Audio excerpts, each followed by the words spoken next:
जय जिनेन्द्र। जय जिनेन्द्र। हाँ जी, हाँ जी। जय, कोई प्रश्न है? हाँ, जय जिनेन्द्र। पीछे का जो कल कल जो हमारा गया है उसमें कोई प्रश्न है? नहीं नहीं नहीं। क्योंकि 5 मेरू कैसे हैं वो मैंने फोटो भी कल लगाया है, आप देखना, वीडियो फोटो दोनों। 5 मेरू का भी रखा था और कैसे दिख रहे 5 मेरू एक लाइन में, बराबर? क्योंकि 5 मेरू एक लाइन में होंगे तो ही 5 भरत में एक साथ सूर्योदय होगा ना। हाँ, नहीं तो नहीं हो पाएगा। तो ये अगर समझ में आ जाए तो सब इजी हो जाएगा। अच्छा, अब जो हमारा जो आज का जो मुद्दा है वो बहुत महत्व का है, क्योंकि ग्रहों की असर हम पे है या नहीं। बहुत सारे लोगों के ये क्वेश्चन होते हैं, बराबर ना, जो ज्योतिष के पास जाते हैं वो कैसे चेंज होगा कि नहीं, और क्या चेंज होता है, क्या ग्रह हम पे असर करते हैं, ऐसे बहुत लोगों को क्वेश्चन होता है कि नहीं होता है? हाँ, तो परमात्मा ने इसके लिए क्या कहा है वो हम जानेंगे। द्वीप समुद्र आगम, हमारा द्वीप समुद्र आगम के अंदर उसकी तीसरी प्रतिपत्ति में गाथा नंबर है 269, और उसके अंदर एक महत्व की बात परमात्मा ने बताई है, वो मैं बोल रही हूँ, आप सुनिए। सर्व अभ्यंतर के आगे के मंडलों में जब उनका संक्रमण हो रहा हो तब तक वो सर्व वायुमंडल में ग्रह नक्षत्र जा नहीं सकते। मतलब कि ये कहने का अर्थ ये है कि ये ग्रह नक्षत्र बिल्कुल एक निश्चित गति से घूमते हैं। अभ्यंतर मंडल के आगे आगे आगे होते होते ही वो बाहर जा पाएंगे, और बाह्य मंडल से अंदर अंदर आते आते ही वो सर्व अभ्यंतर जा पाएंगे। ये बात समझ में आई?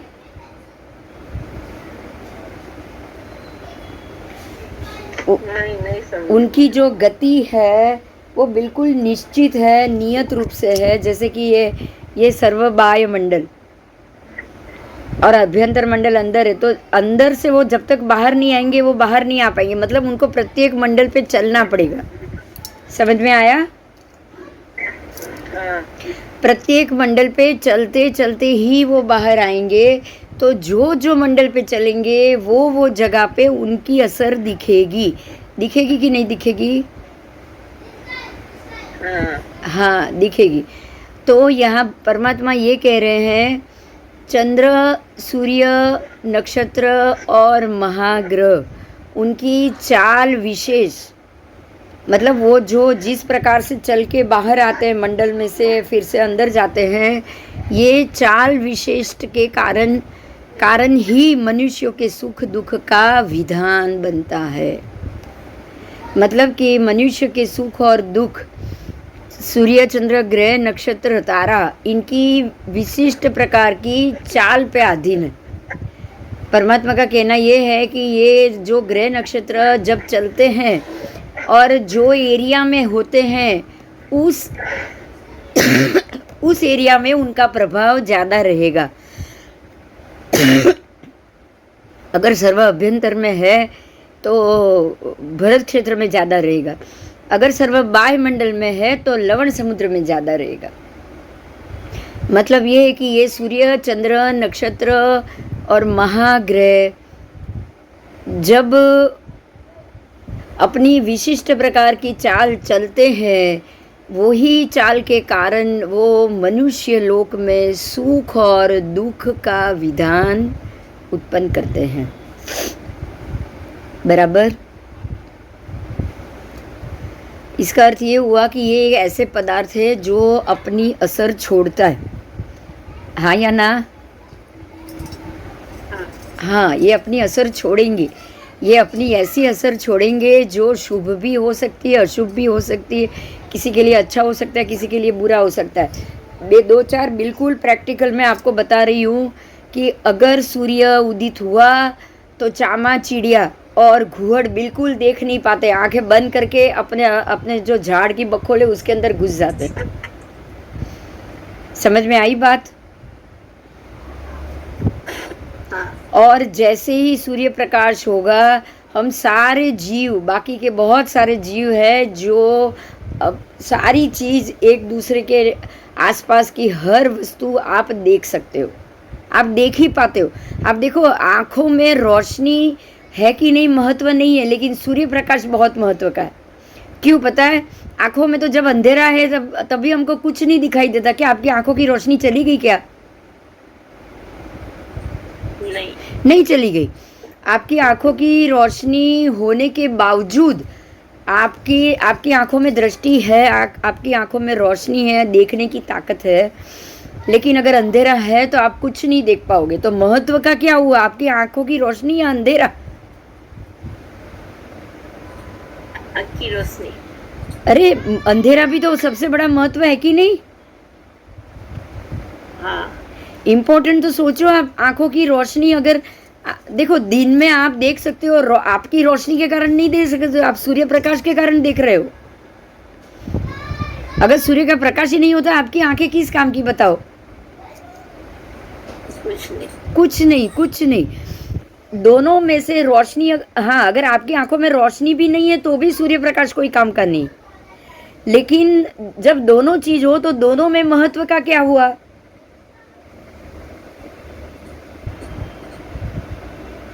रोशनी और सूर्य प्रकाश नहीं, दोनों महत्व के नहीं है। रोशनी और सूर्य प्रकाश, अगर रोशनी है सूर्य प्रकाश नहीं है तो कोई फायदा नहीं है। समझिए, अगर रोशनी नहीं है सूर्य प्रकाश है तो भी कोई फायदा नहीं है, बराबर? लेकिन रोशनी है और सूर्य प्रकाश नहीं है तो रोशनी होने का कोई फायदा नहीं। हाँ, रोशनी होने का कोई फायदा नहीं। आपके पास आपकी रोशनी, आंखों में रोशनी हो, लेकिन प्रकाश ही नहीं हो तो आप देखोगे कैसे? तो यहाँ इम्पोर्टेंट ये है कि सूर्य अपनी हाजिरी जताता है। बोलो, जताता है कि नहीं जताता है? जताता है। वो अपनी हाजिरी जता रहा है, वो अपना प्रकाश जता रहा है, वो अपना ताप जता रहा है, वो उसकी धूप से गर्मी जता रहा है, वो गर्मी जता रहा है। अगर वो चला गया तो ठंडक हो जाएगी रात को, और अगर वो है दिन में, दोपहर के टाइम में या उस टाइम में, तो बिल्कुल गर्मी बढ़ जाएगी। मतलब ये हुआ कि ग्रह की हाजिरी से विशिष्ट फल मिलता ही मिलता है, बराबर? अब आगे इसके और फलादेश में भी हम देखेंगे। आओ,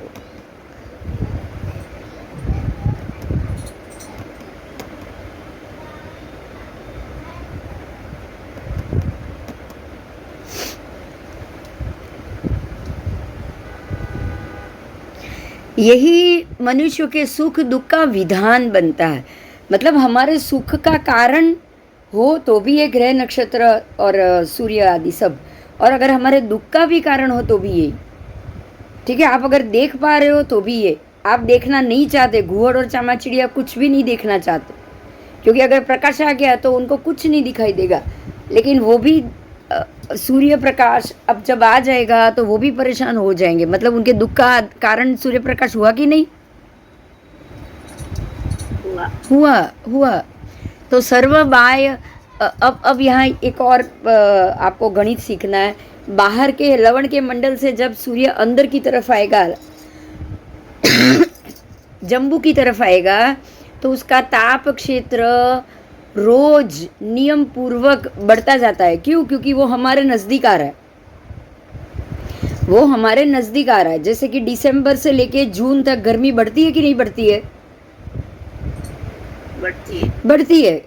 आप उसको पोष की पूनम मानो, पोष की पूनम से लेके आषाढ़ की पूनम तक गर्मी बढ़ती है। तो क्यों बढ़ती है? क्योंकि ताप क्षेत्र बढ़ रहा है। सूर्य का ताप क्षेत्र बढ़ेगा तो गर्मी के घंटे भी ज़्यादा बढ़ेंगे ना। हाँ, अगर उसका ताप क्षेत्र बढ़ गया तो गर्मी बढ़ गई, और ताप क्षेत्र घट गया तो गर्मी घट गई, तो ठंडी हो जाएगी। तो वो कब होगी? जब अंदर के मंडल से सूर्य बाहर आएगा, मतलब आषाढ़ी पूनम के बाद। आषाढ़ी पूनम से लेके पौष की पूर्णिमा तक ताप क्षेत्र क्रमशः घटता है। तो आप देख रहे हो, अभी आषाढ़ी पूनम गए हुए 3 महीना हो गया, अभी 4 महीना हो गया, अभी 2 महीने में पोष की पूनम आ जाएगी, तो तब तक ठंडी बढ़ेगी कि नहीं बढ़ेगी? बढ़ेगी, बढ़ेगी। तो यहाँ आपको ये समझाया है कि अगर गर्मी बढ़ने का कारण है तो भी ग्रह नक्षत्र की चाल, और ठंडी बढ़ने का कारण है तो भी ग्रह नक्षत्र की चाल। समझ में आ रहा है? तो हमें अच्छा फल देना, खराब फल देना, गर्मी बढ़ाना, ठंडी बढ़ाना, किसी को दिक्कत देना, प्रकाश आएगा तो दिक्कत हो जाए, किसी को अंधेरा हो जाए, दिक्कत हो जाए, ये सब का कारण ग्रहों का घूमना है। और क्या आप ये नियति को बदल सकते हो? नहीं। ये नियति को कोई परमात्मा भी बदल सकते हैं क्या? नहीं। नहीं, केवली परमात्मा सिर्फ बताएंगे, वो बदल नहीं पाएंगे। बराबर? आओ तो अब કર્મને ભોગવવા માટે પણ આ જ્યોતિષ ચક્ર જ એમ મુખ્ય કહેવાય ને। कर्म के निमित्त सामने लाने के लिए तो यही है, आप समझ लीजिएगा। आपको एक बात यहाँ बहुत महत्व की समझनी है कि ये 14 राजलोक में जितनी भी चीजें हैं वो परमानेंट है, वो परमानेंट है। ग्रह नक्षत्र परमानेंट है और कर्म की वर्गणा भी परमानेंट है। तो परमानेंट के जो संबंध है उसको तो आप तोड़ ही नहीं पाओगे। आप लोग आते हो और चले जाते हो, हम लोग मेहमान है, कुछ साल आए, मनुष्य बने, चले गए, कुछ साल कुत्ते बनेंगे, चले जाएंगे, कुछ साल पृथ्वी काय में जाएंगे, चले जाएंगे, कुछ साल नरक में जाएंगे, चले जाएंगे, वापस कुछ ऐसे भी जीव बनेंगे जो मोक्ष जाएंगे, चले जाएंगे, हमेशा के लिए चले जाएंगे। पर ये दुनिया कौन चला रहा है? ये शस्त्र भी चला रहा है। दुनिया तो हमेशा रहने वाली, दुनिया कभी बंद नहीं होगी। तो कहने का अर्थ यही है कि जो सुख दुख का कारण है, जो ये ग्रह गति है, वो सारी चीज़ों का कारण है।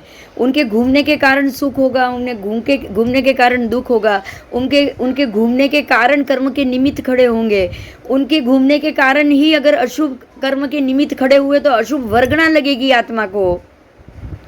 अगर उनके घूमने से शुभ कर्म उदित का उदय हुआ तो आपको शुभ वर्गणा लगेगी। बोलो, लगेगी कि नहीं लगेगी? लगेगी। और आपने ऐसे निमित्त में आप शांत हुए, आपने किसी भी कर्म वर्गणा लगने नहीं दिया। समझने की बात है, अगर कोई मनुष्य उसको लगने नहीं देगा तो उसकी मुक्ति भी होगी। अब यहाँ एक मुद्दा बहुत ध्यान से सुनो। देखो, कर्म, शुभ कर्म की वर्गणा लगना निमित्त हो रहा है और अपने आप लग रही है। अशुभ भी लग रहा है तो निमित्त खड़े हो जाएगा और वो भी अपने आप लगेगा। लेकिन लगने नहीं देना वो किसके हाथ में है?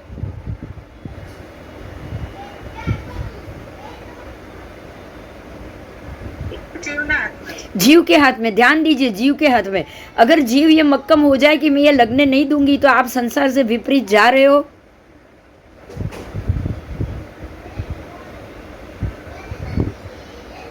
संसार का तो नियम है कि यहाँ जो आप सांस ले रहे हो तो उसकी भी वर्गणा लगेगी, और बिना वर्गणा आपको सांस लेने भी नहीं दिया जाएगा। ये नियम है ना संसार का।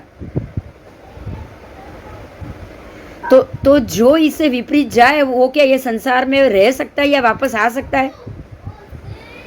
नहीं। संसार उसको रखेगा ही नहीं। ये बात समझ में आ रही है? हाँ। संसार उसको यहाँ रखेगा ही नहीं। मतलब जो मोक्ष गए उसको वापस आना ही नहीं है। कभी कभी ये सवाल होते हैं ना कि क्या ये बात सच है? तो यहाँ इससे ये साबित हो रहा है कि अब अगर आपके पास कर्म की वर्गणा ही नहीं है तो आपको ये संसार में काम क्या है? बोलो, आपको वो यहाँ खड़े भी रहने देंगे? नहीं खड़े रहने देंगे। आपको वो यहाँ खड़े भी नहीं रहने देंगे। और वापस आने देंगे क्या? नहीं। वापस भी नहीं आने देंगे। अगर कार्मण वर्गणा निकल गई तो आपको वापस भी नहीं आने देंगे। मतलब क्या हो रहा है पता है? जब आप ये सोचो कि मैं कर्म से मुक्त हो जाऊं, वो जो प्रोसेस है वो आप संसार के सारी ताकत से विपरीत जा रहे हो। तो क्या वो अपना छोटा सा भी कर्म का हिसाब लिए बगैर आपको छोड़ेंगे क्या? आपको पूरा का पूरा हिसाब जब तक चूकता नहीं होगा वो आपको छोड़ेंगे ही नहीं। समझ में आ रही है ये मेरी बात? जब आप लगे कि ये आदमी ये दुनिया से जा रहा है तो सारे लेनदार एक भी चीज उसके ऊपर के कपड़े भी छोड़ेंगे क्या, बताओ? लेनदार कुछ भी छोड़ेंगे आपके पास से? नहीं। नहीं छोड़ेंगे, नहीं छोड़ेंगे। जिसको आपसे लेना है वो तो लेके ही जाएंगे। तो यही होता है कि जब ऐसा समय आए, आपकी भोग गिनती शुरू हो जाए, उसके बाद आपको खाली देना ही देना है, आपको खाली देना ही देना है। तो उसके लिए आपको संभाव में होना जरूरी है। अब समझ में आ रहा है संभाव क्यों इम्पोर्टेंट है? समझ में आ रही है ये बात? अब अगर आप संभाव में नहीं आए और आपने राग बता दिया, द्वेष बता दिया, तो वापस संसार बढ़ना शुरू हो जाएगा।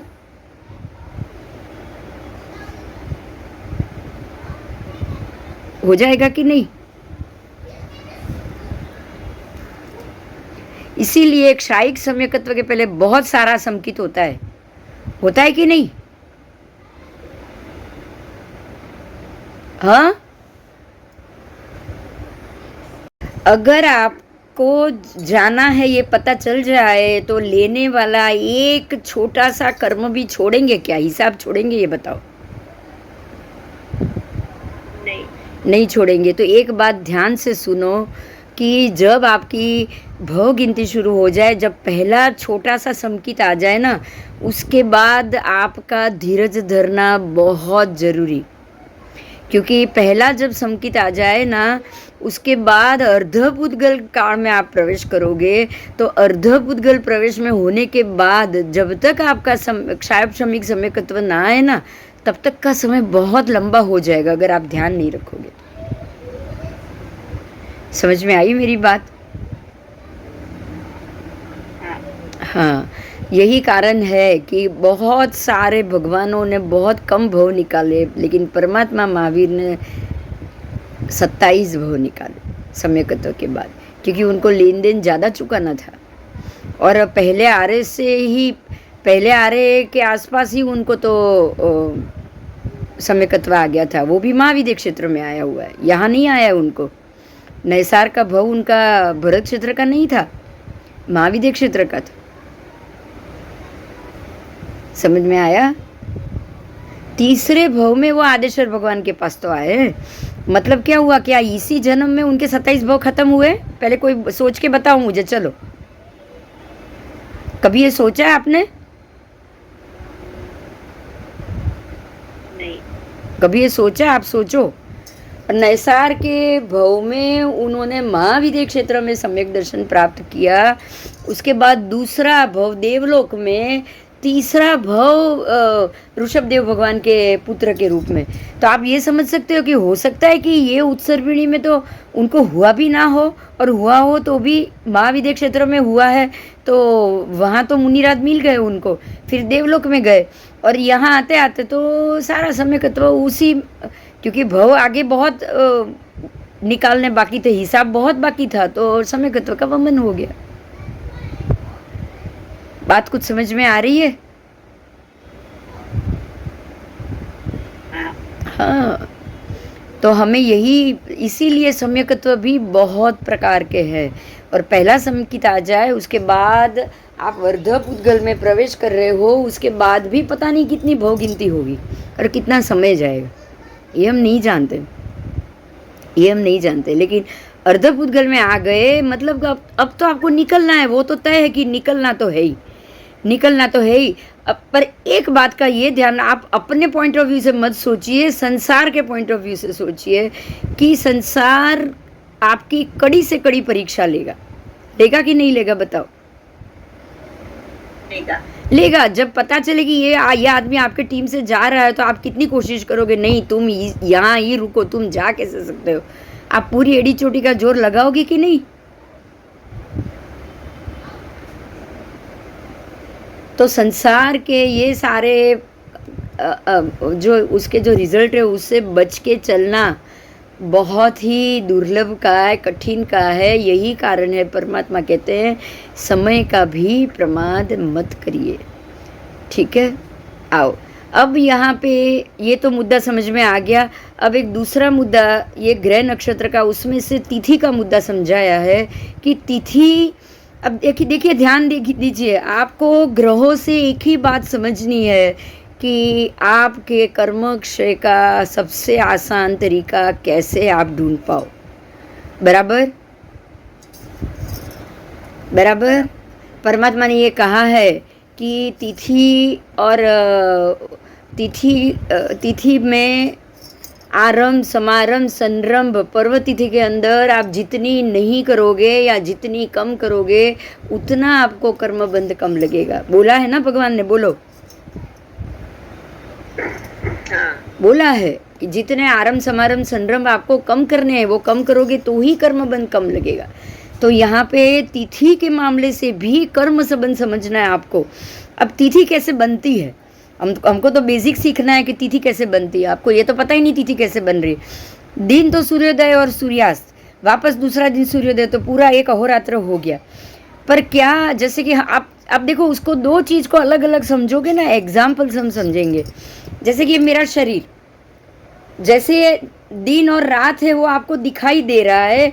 दिन उगा, दिन अस्त हुआ, सूर्यास्त हुआ, वापस दूसरा दिन हुआ, एक दिन चला गया। आपके जैसे अभी तक मेरे 60 साल चले गए, तो 60 साल के कितने दिन चले गए वो सारे मैंने देखे कि नहीं देखे? देखे। तो आपने उसमें क्या नहीं देखा? कुछ और है जो नहीं देखा है। तिथि आज एकम हुई, अस्त हो गई, बीज हुई, अस्त हो गई, आपने कैसे देखी? जानी क्या? आप जान पाए क्या उसको? नहीं। अब 24 घंटे में मेरी तिथि तो छोटी होती है, दिन से छोटी होती है, तो कितने, आज तिथि 1 घंटा कम थी, कल 2 घंटा कम थी, कल दिन आधा था, तिथि आधी थी। आप कुछ भी देख पाए क्या? आप देख पाए? अब ध्यान दीजिए, ये मेरा शरीर आप देख रहे हो बिंदु बेन का, लेकिन अंदर मेरी आत्मा क्या है, कैसी है, काली कलूटी है, मतलब कि अशुभ लेशा वाली है, शुभ लेशा वाली, ये आप कुछ भी देख सकते हो क्या? नहीं। एक चूहा आया है घर में, एक कुत्ता आया है, एक बिल्ली आई है, या कोई भी जानवर है, छोटे से छोटा मच्छर भी उड़ रहा है, क्या आप अंदर रही आत्मा को देख सकते हो? उसके लगे कर्मों को, अब ये कौन से भव में जाएगा, उसकी मार्गणा क्या है, उसके लेशिया क्या है, ये कुछ नहीं हम जान सकते। उसके ऊपर कितने कर्म, अष्टकर्म के कितने, अब ये कौन सी आयु में जाएगा, आप कुछ नहीं जान सकते। बराबर। इसी तरह से जैसे ये पुद्गल और आत्मा अलग है ना, वैसे दिन और तिथि अलग है। एकदम क्लियर बात, मैं इसलिए आपको ये एग्जाम्पल से समझा रही। शरीर दिख रहा है, आत्मा नहीं दिख रही है, लेकिन जिंदा है तो फील तो हो रहा है कि नहीं? हो रहा है, और काम वही कर रहा है। अगर आत्मा अंदर से चली गई तो वो शरीर का क्या फायदा, बताओ? ध्यान से समझो, पूरा समझो। आत्मा अगर बाहर निकल गई शरीर से तो वो शरीर का कोई फायदा नहीं है। बिल्कुल इसी तरह से दिन दिख रहा है, तिथि नहीं दिख रही है। अगर तिथि को आपने अवॉइड कर लिया ना और दिन को महत्व दे दिया, कोई फायदा नहीं। समझ में आई मेरी बात? हाँ। दिन को एंजॉय कर लिया, एक हफ्ते के लिए बाहरगांव चले गए, एक हफ्ते के लिए फॉरेन चले गए, बहुत एंजॉय किया, लेकिन वो एंजॉय में आत्मा के ऊपर कितना दोष लगाया उसका कोई पता आपको नहीं है। बोलो, कोई फायदा हुआ? नहीं। कोई फायदा नहीं, कोई फायदा नहीं। समझ में आ रही है आपको? बात समझ में आ रही है आपको? ये दोनों में फर्क समझना है। बिल्कुल ऐसे ही दिन और तिथि में फर्क समझना है जैसे पुद्गल और आत्मा में समझ रहे हो। आत्मा शुभ भाविक है, अशुभ भावी है, उसको शुभ भावी की तरफ आप लेके जा सकते हो, तो उसके लिए तिथि का सहारा लेना है, क्योंकि तिथि भी शुभ भावी है, शुभ भाविक है, तिथि अशुभ भावी भी है। ऐसा नहीं कि सारी की सारी शुभ है, अशुभ भाविनी भी है। क्योंकि अगर आपने उल्टी तिथि या उल्टे समय में अच्छा काम कर लिया तो आपका काम सक्सेस नहीं हो पाएगा। बात समझ में आई? हाँ। बात समझ में आई? हाँ। तो यहाँ पे तिथि को जानना इसीलिए ज़रूरी है कि अगर तिथि को आप समझ पाए, पर्व तिथि को आप समझ पाए, पर्व तिथि कब है वो जान पाए, तो उसी दिन आप उत्कृष्ट आराधना करोगे तो एक दिन का 150 गुना फल मिलेगा। तो 150 गुना फल ही आपको पुण्य बंध 150 गुना करा पाएगा। मतलब अगर हम मनुष्य भव में रह के भी अगर 150 गुना फल कर पाए ना, तो इससे उत्तम कुछ है ही नहीं। और खाली 150 एक ही दिन नहीं है, आप ध्यान से सुनो मेरी बात। उस दिन 3 ही भगवान के 5 कल्याणक थे, बराबर? टोटल 5 कल्याणक। तो 5 कल्याणक आपके 5 भरत, 5 ऐरावत, 5 महावीर है, तो टोटल कितने भगवान के हुए आप ये सोचो। 5 भरत, 5 ऐरावत, 10 ये हो गए। तो 10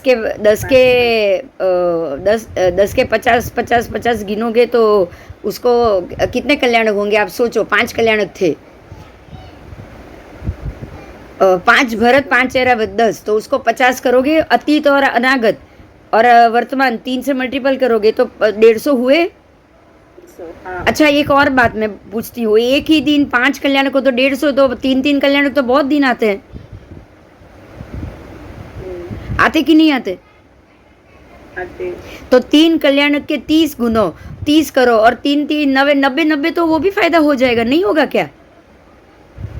होगा। मेरी बात समझ में आ रही है?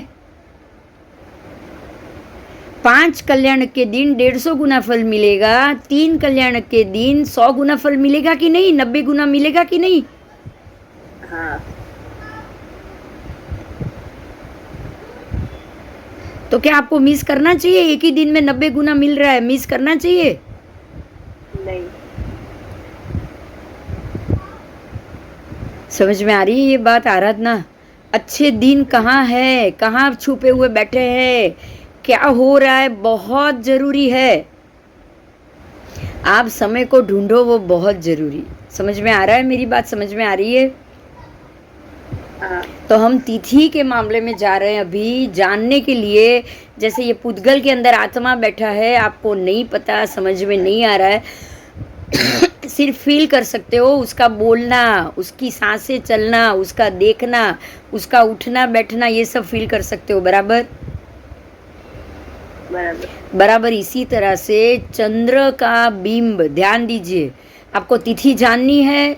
जैसे ये पुद्गल का शरीर, इसके अंदर बिंदु की आत्मा है, तो बिंदु बोल रही है तो आत्मा बोल रही है, बिंदु सो रही है तो उसकी आत्मा सो रही है, आप इतना समझ सकते हो, बराबर?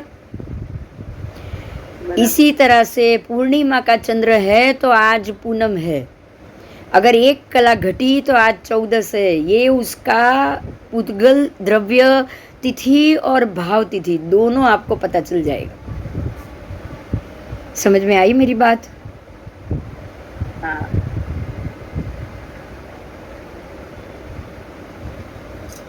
तो द्रव्य तिथि, भाव तिथि, द्रव्य तिथि कैसे बन रही है उसके ऊपर से आपको भाव तिथि पकड़नी है। तो द्रव्य तिथि में से आप कैसे देखोगे? द्रव्य तिथि चंद्र के पूनम के दिन का चंद्र हो और वो राहु से ढकता है, बराबर। पूनम चंद्र के नीचे 4 ही अंगुल इतनी जगह छोड़नी है, खाली इतनी जगह छोड़ के ही यहाँ राहु का विमान चल रहा है। तो जैसे जैसे चंद्र पूरा है तो राहु नीचे बिल्कुल नहीं है, तभी आपको चंद्र पूरा दिख रहा है। आपने तो अभी तो ज्योतिष चक्र जान लिया, अगर राहु नीचे से निकल जाए तो आप चंद्र को पूरा देख पाओगे कि नहीं? नीचे से आप देख पाएंगे। तो अब चंद्र की 62 कला है, कितनी है इसमें? 62 कला है। देखो अभी तो मेरा हाथ दिख रहा है ना दोनों। हाँ। अब अगर ये 62 कला में से राहु थोड़ा सा गति में बढ़ गया चंद्र से, तो एक कला ढकी ना उसकी। हाँ। तो एक कला ढकी, तो जब एक तिथि पड़ी, एक कला नहीं घटी, कला कितनी ढकेगी? 4 ढकेगी। कितनी? 4 कला 4 ढकेगी तब एक तिथि बनेगी। मतलब जब एक तिथि एक भाग तिथि का बनेगा ना, तब 4 कला ढकेगी। तो धीरे धीरे दूसरे दिन और 4, तो 8 ढक गई। हाँ। तीसरे दिन 12 ढक गई। चौथे दिन 16, फिर 5वें दिन 20, छठी तिथि में 24, 24, सातवीं तिथि में 28, 28, आठवीं तिथि में 32। तो अष्टमी हो गई तो आधा पक्ष हो गया, तो 32 ढक गई कि नहीं? हाँ, उसके बाद नौवीं तिथि में 36, 36, 10वीं में 40, 40, और 11वीं में 44, 44, हाँ, फिर 12वीं में 48, 48 बराबर। हाँ, 13वीं में 52, 52, 14वीं में 56, 56 और 15वीं में 60, देखो पीछे का पूरा हाथ ढक गया। हाँ, समझ में आया कैसे ढका? हाँ, 60 ढक गई, बस ऊपर की और नीचे की दो हमेशा खुली रहेगी, कभी नहीं ढकेगी। समझ में आई? हाँ, ऊपर की किनारी नीचे की किनारी कभी नहीं ढकती है, इसीलिए आपको अमास के दिन भी चंद्र की गोलाई दिख रही है। तो जो 62 कला का चंद्र है वो 15 दिन में 60 ढक गया। अब धीरे धीरे वापस 1 खुला, 2 खुला, 3 खुला, 15 अमावस होते होते होते होते अमावस के बाद वध एकम एकम से पूरा पूर्णिमा के दिन पूरा खुल जाए। समझ में आई मेरी बात? हाँ, ये है द्रव्य तिथि। द्रव्य मतलब राहु के बीम से चंद्र के बीम का ढकना। जैसे ये द्रव्य है ना, पुद्गल द्रव्य है कि नहीं? हाँ, हमारा शरीर पुद्गल द्रव्य है, वैसे ही ये तिथि भी द्रव्य हो रही है, क्योंकि द्रव्य रूप से चंद्र के बीम को वो ढक रहा है। क्षेत्र से क्या ढका? चंद्र का विमान का बीम का क्षेत्र ढका, हाँ, बराबर। द्रव्य क्या था? पुद्गल राहु, राहु का पुद्गल और चंद्र का पुद्गल। अब क्षेत्र चंद्र का क्षेत्र ढक रहा है, हाँ, बराबर। और काल से एक एक दिन निकल रहा है। हाँ, काल से देखो, एकम गई, दूज गई, तीज गई, चौथ गई। और भाव से क्या? भाव ही समझना है, बराबर। हाँ, जैसे आत्मा के अंदर शरीर में भाव पुद्गल बैठा है, ऐसे ही ध्यान दीजिए मेरी बात पे। आत्मा द्रव्य, शरीर द्रव्य है, पुद्गल द्रव्य अंदर बैठा है, वो भावात्मा है कि नहीं? बोलो। आत्मा का शरीर आत्मा द्रव्य कहा है, लेकिन वो भाव रूप से आप उसको फील कर रहे हो, आप उसको देख नहीं पा रहे, वो अरूपी है बिल्कुल, मगर भाव से फील कर रहे हो। ऐसे ही तिथि को भी भाव से फील करोगे। हर 2 दिन बाद पर्व तिथि आएगी, हर 2 दिन बाद पर्व तिथि आएगी, जब चंद्र से सूर्य डिग्री कली जाएगा, वापस थोड़ा डिग्री कली, वापस थोड़ा डिग्री कली, और तब सारे एकेंद्रीय द्रव्य के अंदर बिल्कुल उथल पाथल हो जाएगी। सारे एकेंद्रीय द्रव्य ऊपर नीचे हो जाएंगे, क्योंकि पुद्गल के जो 2 बिंब है ना, सूर्य चंद्र राहु, वो सबके अंदर परिवर्तन आएगा। एक से दूसरा सामने आ जाए तो भी परिवर्तन, और साइड में हो जाए तो भी परिवर्तन। आता है कि नहीं आता है? बताओ। आता है। आप सूर्य के सामने खड़े रहो तो आपकी आंखें कैसी हो जाएगी? बंद हो गई, और आप सूर्य से उल्टे खड़े हो जाओ, खुली हो, कोई दिक्कत नहीं। समझ में आ रहा है?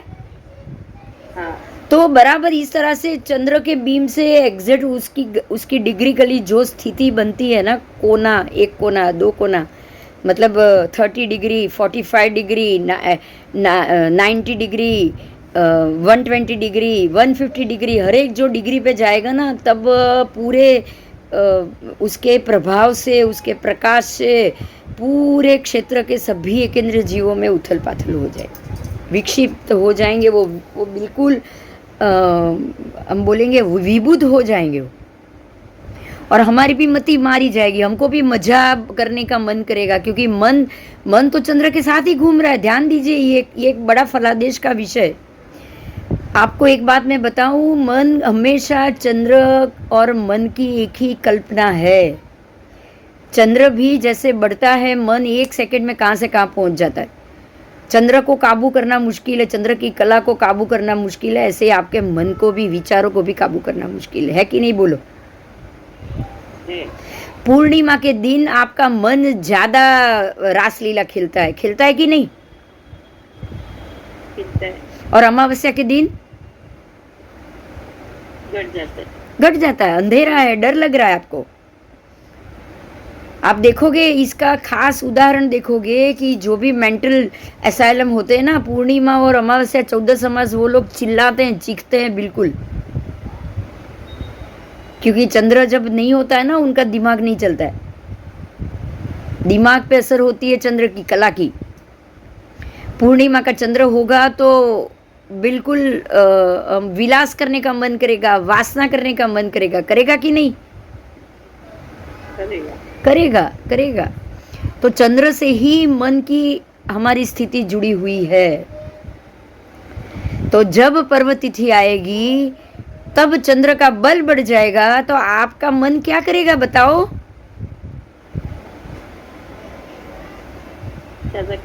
ज्यादा खिलेगा, ज्यादा वासना का मन करेगा, ज्यादा आपको छूटा दौर ज्यादा मिल जाएगा। अब आप यहाँ ये सोचिए कि अगर उस दिन आप औषध के लेकर चले गए उपाश्रय में, स्त्री के एरिया में, पुरुष के एरिया में, तो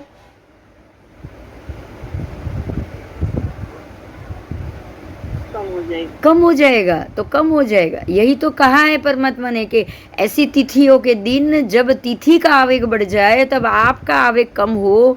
इसीलिए पौषध व उपवास, 24 उपवास हो सके तो, नहीं तो जो लगे वो खाओ, लेकिन पौषध करके पूरा दिन आरंभ समारंभ संरम से बचो। क्यों? क्योंकि यही तिथियां है जो आरंभ समारंभ संरम हमसे ज्यादा कराती है। समझ में आ रही है अभी है मेरी बात? पर्व तिथि के दिन ही क्यों? मोक्ष लेने के लिए ना, कर्म से बचने के लिए। समझ में आई है बात? अगर कर्म से बचोगे तो मोक्ष अपने आप होना है। मोक्ष के लिए आपको मेहनत नहीं करनी है। आपको मेहनत किसके लिए करनी है? कर्म से बचने के लिए। मोक्ष की चिंता नहीं करनी है। मोक्ष तो जैसे ही कर्म खत्म हो गए अपने आप, कोई आपको रोकेगा ही नहीं है, संसार आपको रोक ही नहीं पाएगा। जैसे ही आपके कर्म पूरा निर्लेप हो गया ना आत्मा, उस दिन उड़ गए आप 1 सेकंड में बाहर। तो बचना किससे? अब सोचो, चलो कर्म से बचना है। और कर्म से बचना ये भारी तिथि है, ये सबको भारी तिथि बोली गई। पर्व तिथि के दिन त्योहार करना, इसलिए पर्व तिथि। बाकी ये सारी भारी तिथियां। कैसी तिथियां हैं ये? भारी तिथि। बिल्कुल भारी तिथि है ये।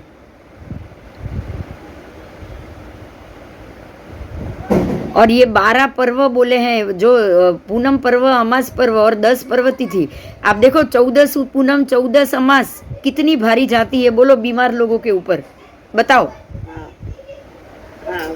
कितनी भारी जाती है। उनका सांस लेना मुश्किल हो जाता है, जो हॉस्पिटल में है, जो आईसीयू में है, जो सीरियस है वो। उससे भी आपको पता चल जाएगा कि ये पूनम अमास या पूनम 14 पूनम और 14 अमास में बहुत उथल पाथल होती है। अब समझ में आ रही है अभी बात मेरी? हाँ, बहुत उथल पाथल होती है। तो ऐसे समय में आपको भाव तिथि से अपने आप को अशुभ कर्म के लगने से बचाना होगा।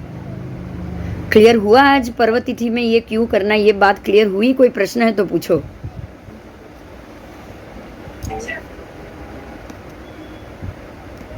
हाँ,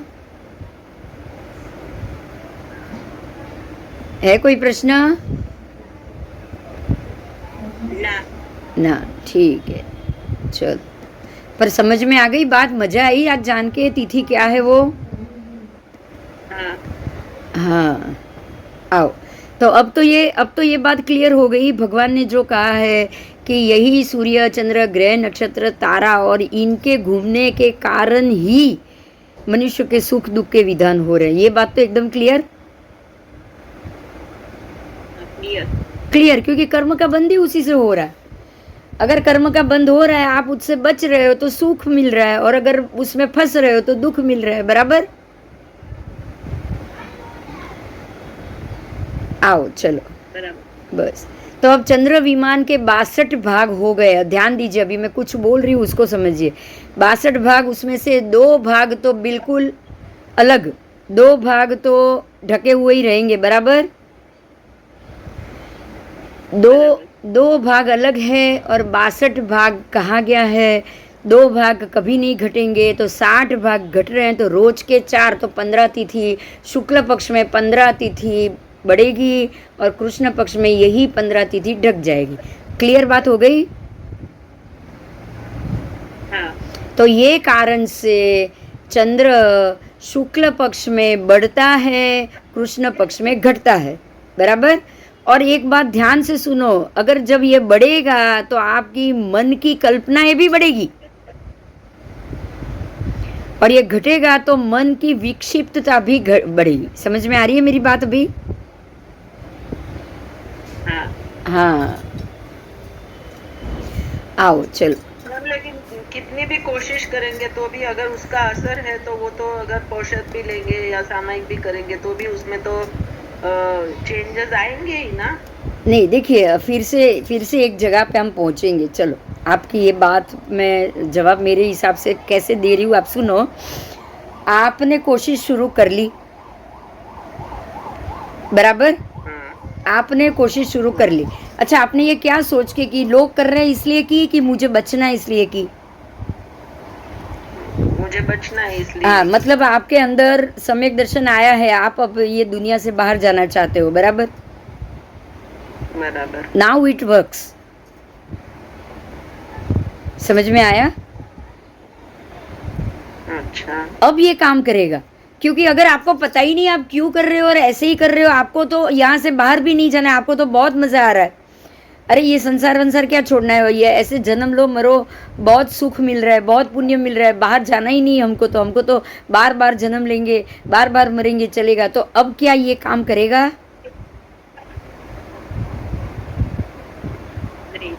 ये काम तो जरूर करेगा, क्योंकि पुण्य बढ़ाएगा तो अच्छा भाव मिलने में काम आएगा। वो देव भाव मिलने में, सुखी भाव मनुष्य बनने में, उसमें काम आएगा ना वो।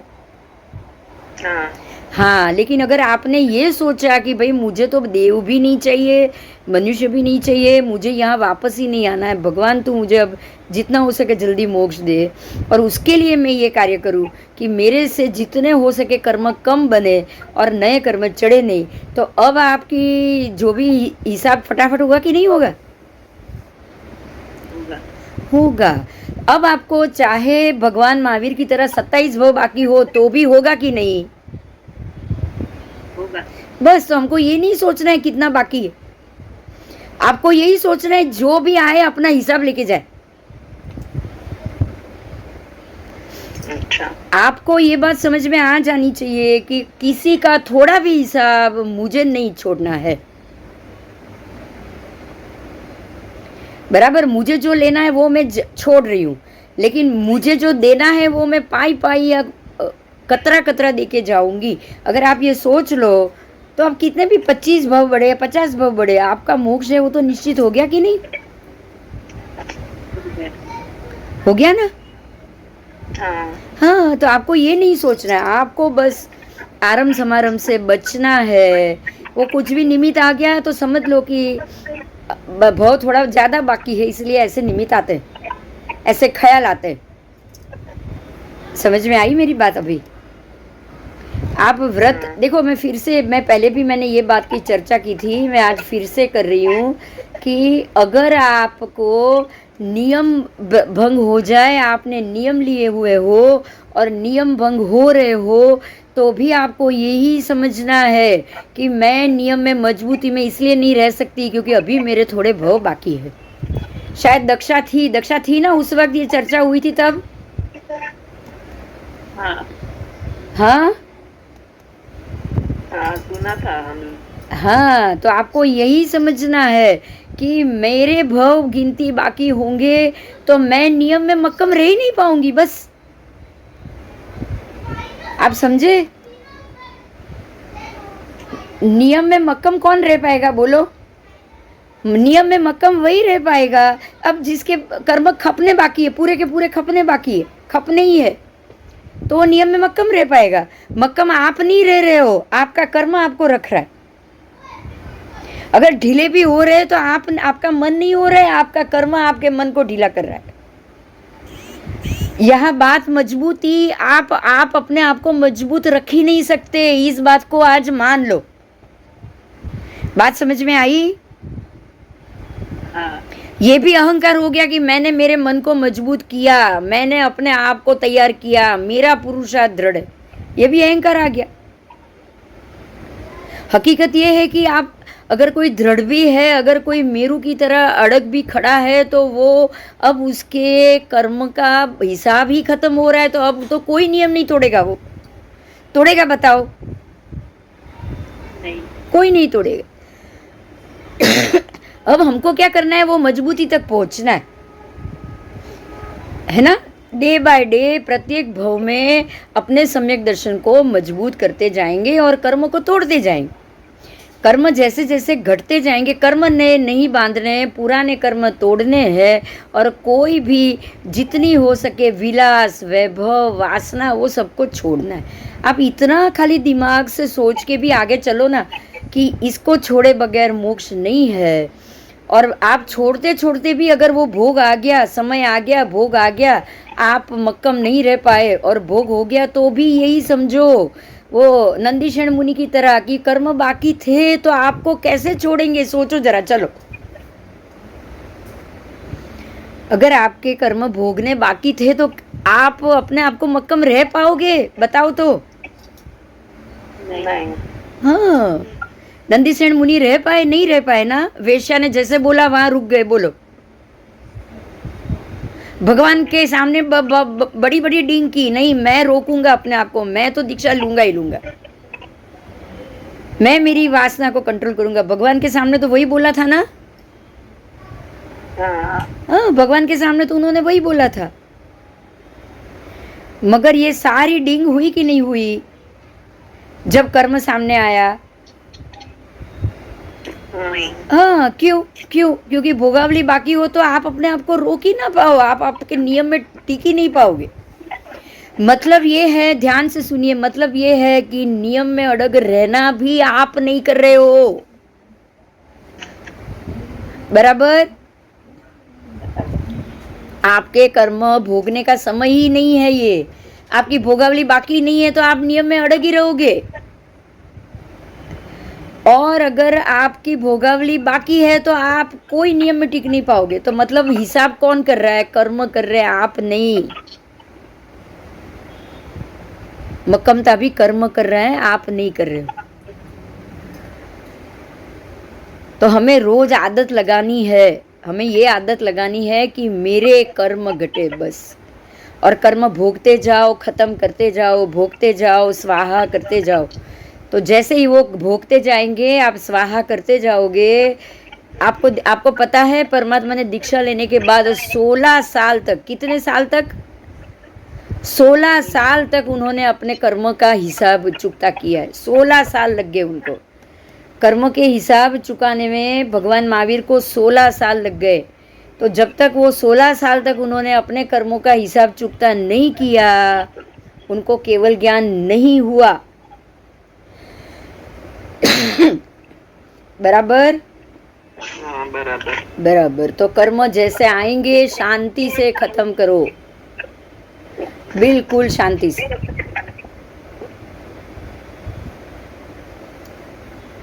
बराबर? आगे जाऊं मैं? समझ में आ गया? हाँ, चलो अब आगे जाएंगे। तो इस प्रकार से तिथि बनती है, तिथि घटती है। वध पक्ष में चंद्र घटता है और शुक्ल पक्ष में चंद्र बढ़ रहा है। और बढ़ना घटने का कारण कौन? राहु। तो ये राहु का पुद्गल, विमान का पुद्गल द्रव्य, चंद्र विमान का पुद्गल द्रव्य, उससे बनती तिथि, तो ये द्रव्य तिथि हुई। बराबर? हाँ। और क्षेत्र तिथि, एक क्षेत्र से दूसरे का क्षेत्र घट रहा है तो क्षेत्र तिथि। उसके बाद तीसरी तिथि की बात आएंगी। तीसरी तिथि ये होगी। अब देखो, ध्यान से सुनो, मेरी एक बात ध्यान से सुनो। ये सारी चीज मनुष्य क्षेत्र में हो रही है। बोलो, मनुष्य क्षेत्र के बाहर एक भी तिथि पड़ रही है? नहीं। क्यों?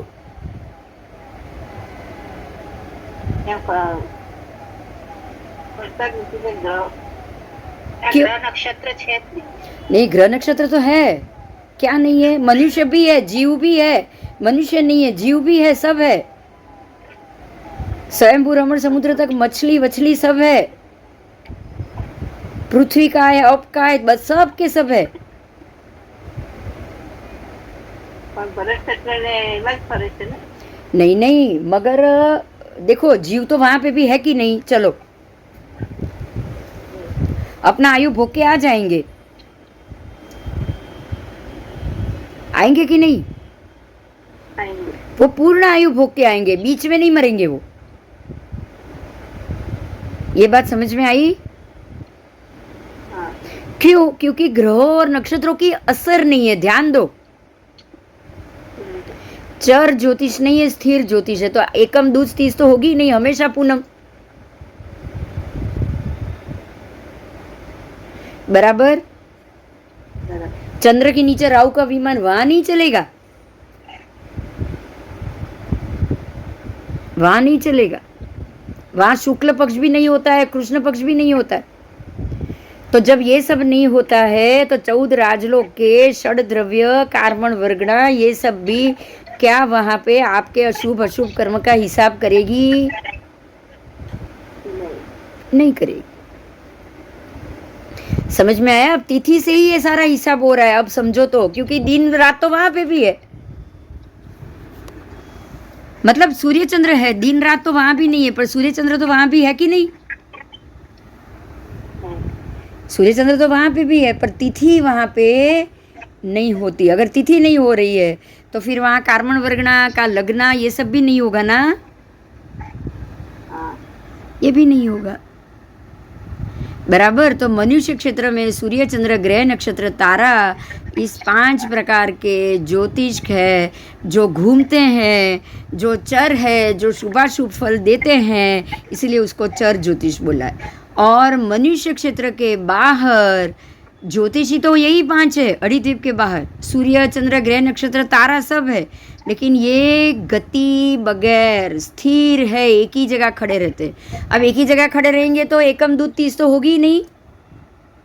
समझ में आई बात? बराबर। होगी ही नहीं, और होगी नहीं तो कर्म का हिसाब होगा नहीं। यहां से हिसाब करके जाओगे और आने के बाद दूसरा हिसाब करोगे। बराबर? बराबर। बराबर। तभी तो वहाँ मनुष्य नहीं है, क्योंकि मनुष्य अपने कर्मों का हिसाब बदल सकता है, इसलिए वहाँ मनुष्य नहीं। अब समझ में आई बात कि वहाँ मनुष्य क्यों नहीं जा सकते? देखो देव जाते हैं क्योंकि उनको तो हिसाब बदलने की ताकत नहीं है उनमें। तिर्यंश भी है क्योंकि उनमें भी ताकत नहीं है। स्वयंभू रमण समुद्र में 1000 योजन का मछला बना, जो आयु करना है, जो भोगना है वो भोग के वापस आना है। कोई बदल सकता है कुछ भी? वो नहीं बदल सकता।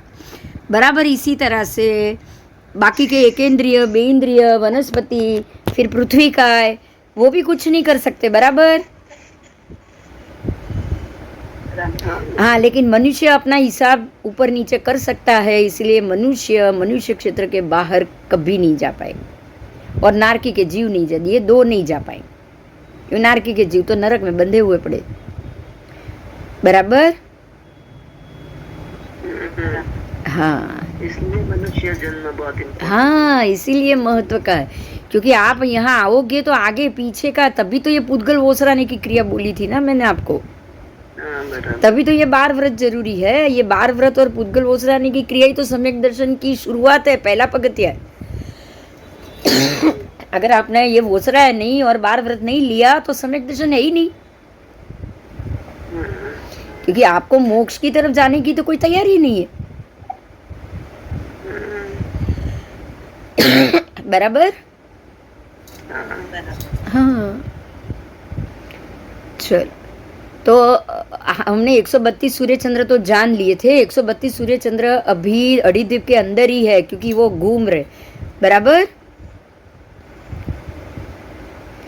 हाँ, और उसके बाहर मैंने कल आपको बोला था कि एक सूर्य से दूसरा सूर्य 1 लाख योजन दूर है। बराबर? फिक्स है, फिक्स। और एक चंद्र से दूसरा चंद्र भी 1 लाख योजन दूर। बराबर? अड़ीद्वीप के बाहर। तो वहाँ ये नाप भी आपको जरूर मिलेगा, ठीक है। हाँ, आओ अब हम आगे का पेज देखें। समझ में आ गया? कोई प्रश्न है तो पूछो, बहुत महत्व का मुद्दा है ये सब। ये पूरा फलादेश ही है, आप समझ लेना। हमारे ऐसे बोलते हैं जैन ज्योतिष फलादेश नहीं मानता, ये फलादेश नहीं है क्या? बताओ। हाँ हाँ, ये फलादेश ही है। कोई बोलेगा कि जैनों में फलादेश नहीं है तो गलत हो आप। आओ चलो, मनुष्य क्षेत्र के बाहर सूर्य से सूर्य 1 लाख, तो सूर्य से चंद्र 50,000 योजन दूर हुआ, बराबर। तो हर 50,000, यहाँ सूर्य है तो 50,000 पे चंद्र, फिर से 50,000 पे सूर्य, फिर से 50,000 पे चंद्र, बराबर इस तरह से बैठे हैं। और सारे सूर्य पुष्य नक्षत्र में, सारे चंद्र अभिजीत में, मतलब हमेशा के लिए पूर्णिमा, बराबर। हाँ, हमेशा के लिए पूर्णिमा। आओ,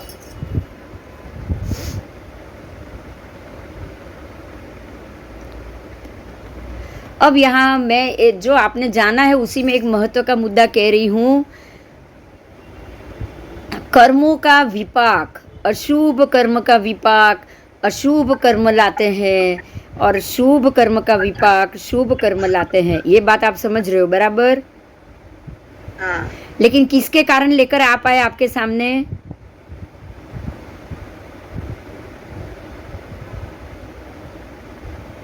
क्या मैम? आपके सामने किसके कारण लेकर आप आए वो? अगर आप अचर ज्योतिष में होते, स्थिर ज्योतिष में, तो क्या ऐसा हो पाता? नहीं। मतलब आपके सामने ये लेकर आए, अशुभ कर्म का उदय लेकर आए और शुभ कर्म का भी उदय लेकर आए। आपने वो उदय को शांति से निकाल दिया, नया कर्म बंद नहीं होने दिया। वो किसके कारण?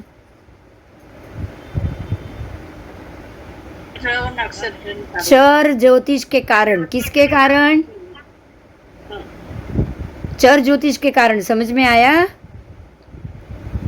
हाँ, ये आपने चर ज्योतिष के कारण किया। अगर नहीं करते तो पता नहीं क्या होता, बराबर। आओ, अब जो हमारे यहाँ, हाँ हाँ, आप स्थिर ज्योतिष में होते तो क्या आपका कर्म, अशुभ कर्म का शुभ कर्म के उदय में आप उससे बच पाते?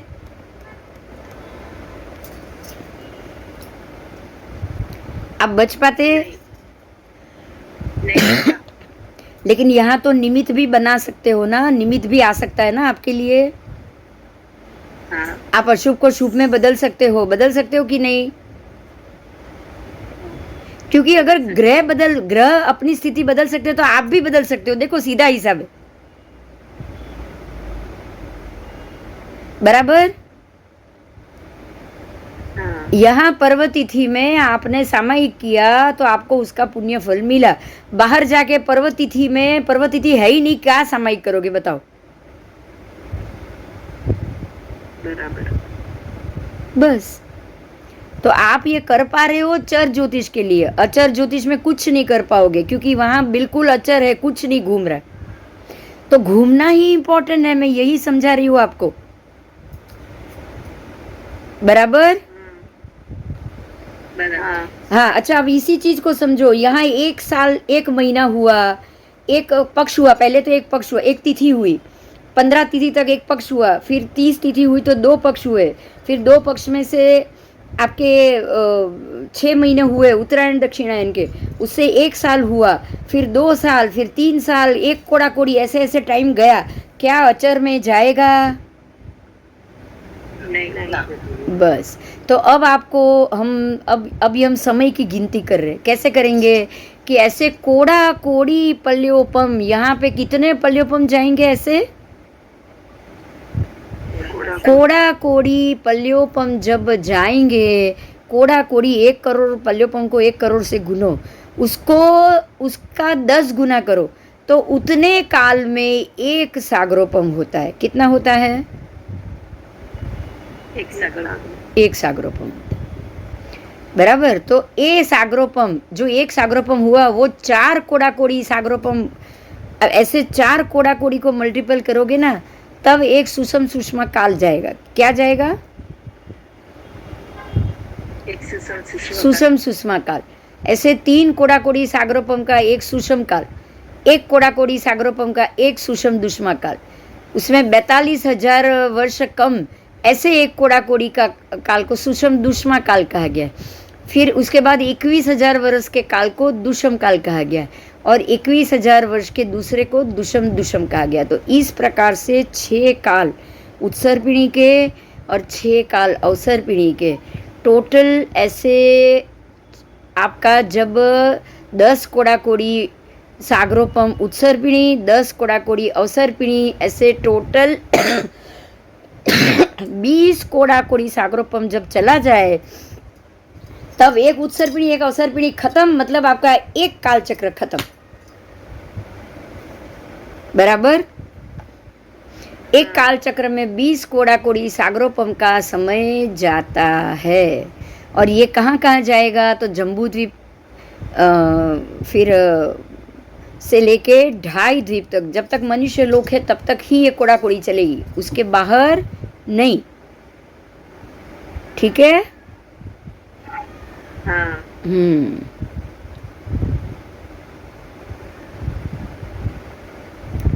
चलो, अब ये समझ में आ गया। अब ये काल की बात हुई ना, तो एक और गणना देखो। आपने ये तो जान ही लिया ना कि ग्रह नक्षत्र उतरते उतरते उतरते तो अशुभ असर देंगे और जैसे जैसे ऊपर जाएंगे शुभ असर देंगे।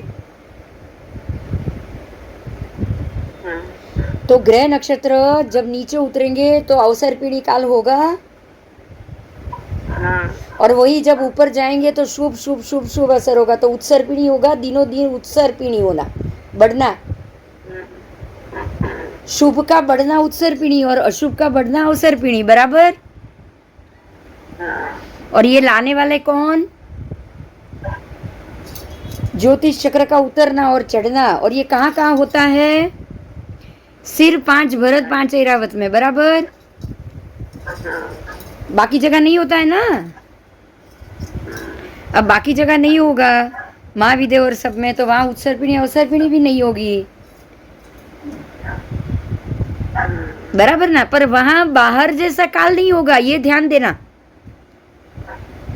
यहाँ सिर्फ उत्सर पीढ़ी अवसर पीढ़ी नहीं है, ऐसा भी नहीं है। वहां अवसर पीढ़ी उत्सर पीढ़ी का एक टुकड़ा तो है ही। देखो, चौथा आरा तो है ही वहां पे, है कि नहीं? बोलो। ऐसा नहीं है कि ये 6 में से एक भी आरा नहीं है। हर एक में 6 में से एक आरा तो होगा ही होगा। बराबर। हाँ। तो अब जब यहाँ आज हमारे पास अवसर पीढ़ी काल चल रहा है, 6ठा आरा की शुरुआत, 5वां आरा चल रहा है, 6ठा आरा अब आएगा। तो अब तक तो ये भूमि पूरी अशुभ हो चुकी है ना, और पूरी खत्म होना बाकी है। बराबर। अशुभ होके पूरी अशुभ होगी और एक ही खंड बचेगा। 6 खंड, बाकी के 5 खत्म हो जाएंगे, वो बाकी है। बराबर। तो ये तो आपने देख लिया, लेकिन उत्सर पीढ़ी में भूमि कैसी होगी वो जाने थोड़ा। आओ, जम्बू द्वीप में उत्तमार्थ प्राप्त इस अवसर पीढ़ी के सुषम सुषमा काल, मतलब कि पहले आरे में भारतवर्ष, मतलब ये भरत वर्ष, भरत क्षेत्र कैसे आकार भाव प्रत्यय अवतार कैसा आकार था, उसके पदार्थ कैसे थे, उसके आविर्भाव कैसे थे, ऐसा गौतम स्वामी ने प्रश्न पूछा कि हे भगवान, जम्बूद्वीप के प्रथम सुषम सुषमा काल में ये भारतवर्ष किस आकार का, किस भाव प्रत्योतार का और किस पदार्थों से आविर्भाव था। देखो, ये गौतम स्वामी ने स्पष्ट रूप से भगवान से प्रश्न पूछा है।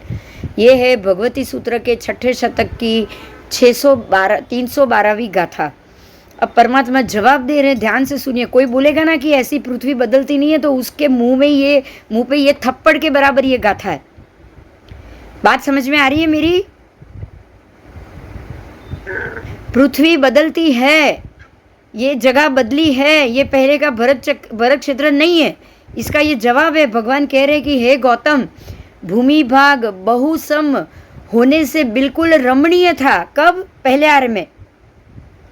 पहले आर्य में ये भारतवर्ष की भूमि बहुसम थी, रमणीय थी, आलिंग पुष्कर मूरज के मुख के पुट जैसी भारतवर्ष की भूमि थी। मतलब कि ये कैसी थी? तो यहाँ पे उत्तर कुरु की तरह इस भूमि को जानना है।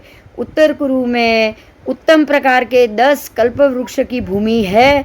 बिल्कुल वही भूमि ये भरतवर्ष में थी। परमात्मा ने ये जवाब दिया है। बराबर वो काल में थी। आज आपको दिख रही है कहाँ भी कल्प वृक्ष? बताओ।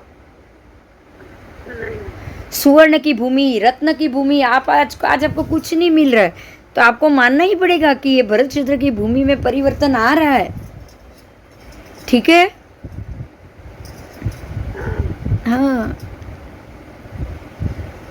भारतवर्ष पर उत्तर कुरु की वक्तव्यता जाननी है।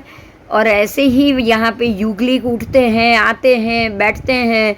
देव भी आते हैं, व्यंतर देव, वाण व्यंतर देव आते हैं, जगती के ऊपर जाकर बैठते हैं। और जम्बूद्वीप की जगती भी दिखाई देती है। सारे वृक्ष, कल्प वृक्ष, वन मुख सब बिल्कुल पहले आर्य की तरह अच्छे से दिखाई देते हैं। और वहाँ भारतवर्ष में उस समय में बहुत सारे देशों के अंदर बड़े बड़े उद्धालक, कुश, विकुश, विशुद्ध वृक्ष मूल, मतलब कि बिल्कुल विशुद्ध वृक्ष मूल है, जो विशुद्ध है, जो कल्प वृक्ष के समान है, जो छोटा सा दाना खाते ही 3 दिन तक आपको भूख नहीं लगेगी। ऐसे विशुद्ध वृक्ष मूल है। और 6 प्रकार के मनुष्य भी है, पद्म के समान गंध वाले। ध्यान दीजिए, 6 प्रकार के मनुष्य कैसे? पहले आर्य में 6 प्रकार के मनुष्य के 6 प्रकार थे। तो 6 प्रकार में क्या क्या बताया है? तो उनकी गंध है ना, वो बिल्कुल पद्म कमल की तरह थी। कमल में से जो खुशबू आए वैसी खुशबू मनुष्य के, युगलिक मनुष्य के शरीर में से पहले आर्य के आती है।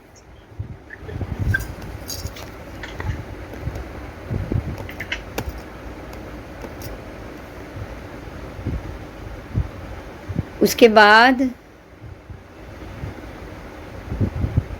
कस्तूरी समान गंध, मतलब उसके शरीर में से कस्तूरी की सुगंध आती। कस्तूरी आपको पता है, जो हम सुगंध बोलते हैं। अगर हरण के पेट में कस्तूरी होती है तो वो दूर से भी उसकी सुगंध आ जाती है। तो तब भी मनुष्य की सुगंध दूर से आ जाती थी। उसके बाद है बिल्कुल ममत्व के बगैर, मतलब कोई राग ही नहीं, कोई राग नहीं। ये मेरा है, वो राग नहीं। ये मेरा घर है, ये मेरा कल्प वृक्ष है, ये मेरा है, बिल्कुल भी नहीं, बिल्कुल भी नहीं। ये मेरा आदमी, ये मेरी चीज़ मैं किसी को ना दूँ। सब बच्चे बच्चे बच्चे बच्चे अपने आप वो सर्प के साथ, सिंह के साथ, सबके साथ खेलते थे। उन लोगों के अंदर भी ममत्व नहीं था। जो प्राणी थे, सिंह, वाघ, रीछ, चित्ता, फिर भालू, फिर सर्प, सिंह और बकरी, उनमें भी कोई ममत्व नहीं था और कोई वैर भाव नहीं था। सुनिए, अभी बिल्कुल वैर के बगैर का, राग भी नहीं, द्वेष भी नहीं।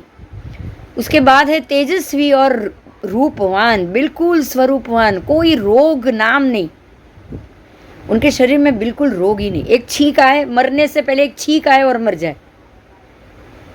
एक बगासु आवे जोरथी अने मरी जाए, ऐसा मरने में कोई रोग नहीं। ऐसे ही रूपवान, तेजस्वी और सहनशील। सहनशील भी उतने ही। सहनशील मतलब अब उनके हाथ में से किसी ने कोई बोर का टुकड़ा ले लिया, वो अनाज कल्पवृक्ष से, तो वो जाके दूसरा लेके आएंगे कि हाँ ले जा, बहुत है मेरे पास। ऐसे समझ में आई बात? और शनैश्चरी, बिल्कुल धीरे धीरे रोबोट की तरह चलने वाले, क्योंकि बिल्कुल रोबोट के जैसे ही। आप आज का रोबोट ही समझ लो, रोबोट की तरह ही धीरे धीरे चलना, नहीं रोना, नहीं खाना मांगना, नहीं गुस्सा करना। रोबोट कुछ करता है? बताओ। नहीं। नहीं, कुछ नहीं करता। कुछ नहीं करता, लड़ाई भी नहीं, झगड़ा भी नहीं, कुछ नहीं, धीरे धीरे चलेगा, जाएगा अपना काम करके वापस। तो शनैश्चरी बिल्कुल उतावड़ विनाना, जरा भी उतावड़ नहीं है, जरा भी टेंशन नहीं, जरा भी स्ट्रेस नहीं, कुछ नहीं। तो इस प्रकार के 6 प्रकार के वो मनुष्य होते हैं। अब भूमि भी उत्तम वो उत्तम और मनुष्य भी उत्तम से उत्तम। शनै शनै शनै शनै का मतलब है धीरे धीरे, शनैचरी, शनै ही चरी,